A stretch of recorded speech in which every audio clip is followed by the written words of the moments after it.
Les hausses des prix, elles, sont le produit simplement de deux choses qui n'ont ni l'une ni l'autre rien à faire avec les supermarchés. L'une, c'est la politique protectionniste d'Israël depuis toujours, d'ailleurs, ça n'a rien de nouveau. Et l'autre, ce sont les impôts qui, maintenant, évidemment, vont renchérir les produits de consommation. Voilà, c'est tout.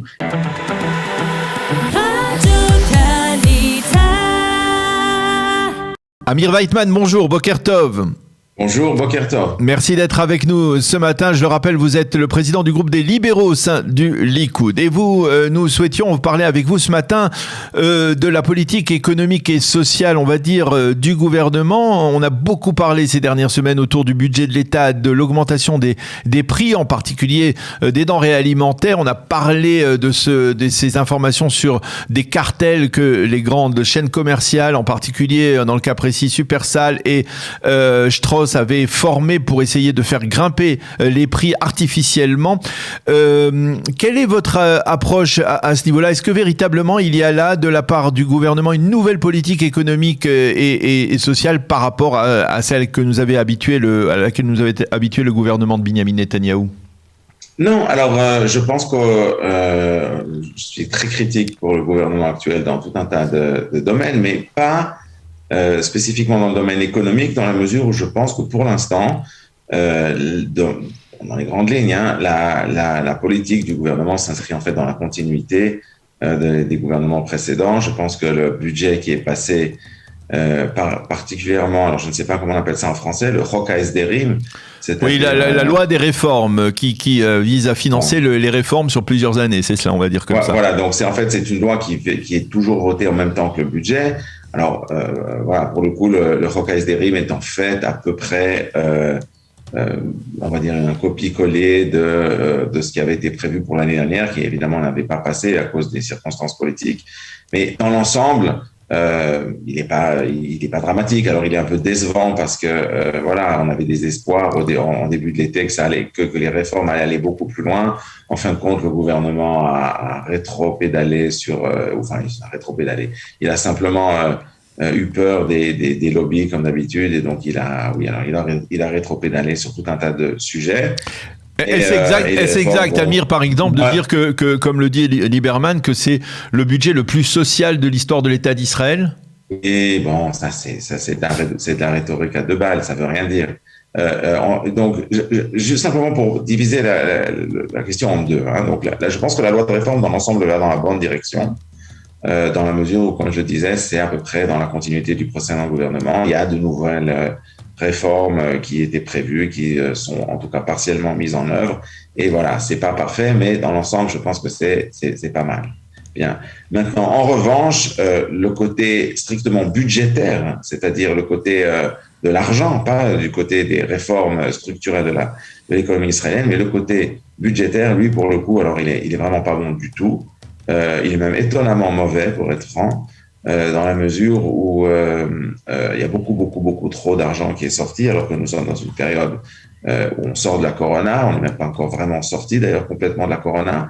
Et on aurait vu les mesures d'urgence qui ont été prises l'année dernière, qui sont d'ailleurs largement controversées, et que je n'ai pas aimé. Mais enfin, on peut aussi comprendre que, vu les circonstances, voilà, le gouvernement a dépensé beaucoup d'argent. Et donc, ce qu'il faudrait faire simplement, c'est couper dans les budgets massivement, parce que voilà, c'est normal, on ne peut pas sortir d'argent indéfiniment. Or, à mon grand regret, ça n'est pas le cas du tout. Aucun budget n'a été coupé, quasiment. Et au contraire, ce qu'on voit, c'est c'est ce qu'il dit Lieberman, c'est qu'on dépense encore plus d'argent pour tout et n'importe quoi. Et évidemment, la corrélation. Mais il y a besoin, Amir, de coupes budgétaires, parce que on a également le sentiment que les données économiques, elles sont extrêmement favorables. Les données économiques sont favorables, mais il ne faut pas oublier que l'année dernière, c'était la catastrophe. Donc, en fait, on a une correction par rapport simplement à la situation économique de l'année dernière. C'est bien, mais ça ne veut pas dire grand-chose. Ce que je veux. Ça, c'est une politique populiste de Lieberman, c'est-à-dire de ne pas vouloir augmenter les impôts, de ne pas vouloir réduire les budgets. S'il allait couper dans les budgets et couper dans les impôts, ça aurait été très bien. Mais le problème, c'est qu'il augmente les impôts sans couper dans les budgets. Et on le voit évidemment dans toute une série d'augmentations d'impôts scandaleuses les unes plus que les autres. En particulier, alors il y a des impôts avec une vision paternaliste, comme cet impôt sur la vaisselle en plastique, n'est-ce pas, les khat fahmi, ou d'autres impôts de ce type dont l'objectif n'est même pas en fait de créer des revenus pour l'État d'Israël. L'objectif est de nous apprendre à nous comporter d'une manière ou d'une autre, qui n'est vraiment pas le rôle de l'État. Mais voilà, donc ce qu'on voit, c'est essentiellement des hausses d'impôts à gauche et à droite et à tort et à travers, sans couper dans les budgets, alors que l'année dernière, pour le coup, Israël Katz, qui était le précédent ministre des Finances, avait lui au contraire dit qu'il ne serait pas d'accord de monter les impôts d'1 centime. Donc là, on a véritablement une différence entre, je dirais, une politique dispendieuse et irresponsable à la limite, et une politique qui était tout de même beaucoup plus, même si d'un point de vue, disons, spécifique, pendant la corona, elle a été aussi très dispendieuse, évidemment problématique. Mais bon, de nouveau, vu les circonstances, on peut mettre ça entre guillemets en parenthèse en disant que c'était peut-être un événement unique. Mais voilà, je pense que de ce point de vue-là, alors c'est vraiment pas bon, c'est dommage, parce que fondamentalement, je pense que pour le coup, du point de vue purement économique, je crois que Lieberman est, sur le principe, il est à peu près à l'endroit où il faut, mais dans la réalité, voilà, il y a trop de lobbies, et puis le gouvernement actuel ne permet pas de faire des réformes comme il faut dans ce domaine-là, parce qu'on a évidemment le parti bleu-blanc qui est le parti qui est le parti en fait de l'armée, et qui insiste maintenant pour que les pensions des soldats soient c'est même pas les soldats de base, c'est les pensions des soldats en fait à un haut niveau soient relevées, donc ça va nous coûter des milliards de shekels pour rien du tout. Alors, évidemment, personne s'est opposé à lui, parce qu'on peut pas s'opposer à Gantz dans ce gouvernement. Voilà, on voit. Alors une dernière question, Amir. Je voudrais vous demander de réagir aux propos tenus par Yael Ifrar il y a quelques jours sur notre antenne à propos des cartels et des supermarchés. Elle a pointé un doigt accusateur en direction de ces supermarchés qui apparemment s'en mettent plein les poches, on va dire, pour résumer les choses comme cela, et qui augmentent les prix, qui ont augmenté les prix à travers cette tentative de cartel. Vous ne partagez pas obligatoirement cette même approche ? Non, mais écoutez, je veux dire, j'essaie d'être poli quand on a des discussions. Donc, je vais essayer de pas dire exactement tout ce que je pense jusqu'à la fin, parce que ça n'est pas approprié pour la radio, disons.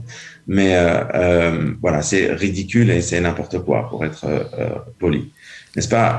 Les mots, le problème, vous voyez, avec ce genre d'opinion comme ce qu'elle a exprimé Yael Ifrar, c'est que les mots n'ont plus aucun sens, en fait. On est en pleine réalité orwellienne 1984, où on dit qu'il y a un cartel, alors que le marché des supermarchés en Israël est le marché, peut-être l'un des marchés les plus concurrentiels qui existent. C'est absolument ridicule et c'est n'importe quoi.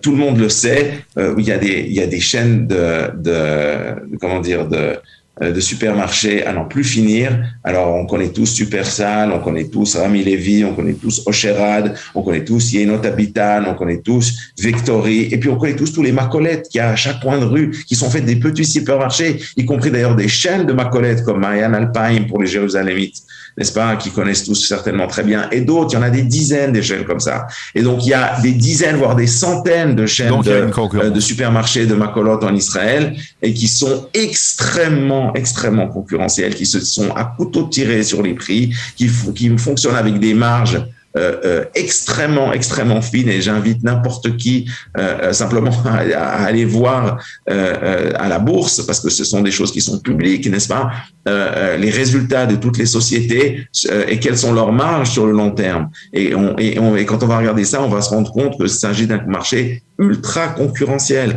Donc, c'est absolument ridicule, c'est n'importe quoi. Bon. Les hausses des prix, elles sont le produit simplement de deux choses qui n'ont ni l'une ni l'autre rien à faire avec les supermarchés. L'une, c'est la politique protectionniste d'Israël depuis toujours, d'ailleurs, ça n'a rien de nouveau. Et l'autre, eh bien, ce sont les impôts qui maintenant évidemment vont renchérir les produits de consommation. Voilà, c'est tout. Et essayer de mettre sur le dos des chaînes de supermarchés le protectionnisme de l'État d'Israël ainsi que l'imposition, c'est parfaitement ridicule, c'est totalement déconnecté de la réalité. Et plus que ça, c'est simplement pas sérieux, parce qu'on peut pas avoir une discussion sérieuse avec des gens qui ont des opinions pareilles. Vous voyez, il y a plein de choses sur lesquelles on peut avoir des désaccords raisonnables. Alors là, pour le coup, ça n'est pas le cas. L'opinion de Yael Ifrach, d'ailleurs, qui n'est pas seulement son opinion, c'est l'opinion de tous les gauchistes économiques. Bon, alors là, on va supporter de voir la réalité en face. Eh bien, cette opinion est totalement déconnectée de la réalité. Puis d'ailleurs, d'accord. Tout de même que des gens. On donne la parole à tout le monde ici voilà, on donne la parole à dire des choses comme ça à la radio. On donne la parole à tout le monde sur Radio Kalita, à Yael Ifrach et à vous-même.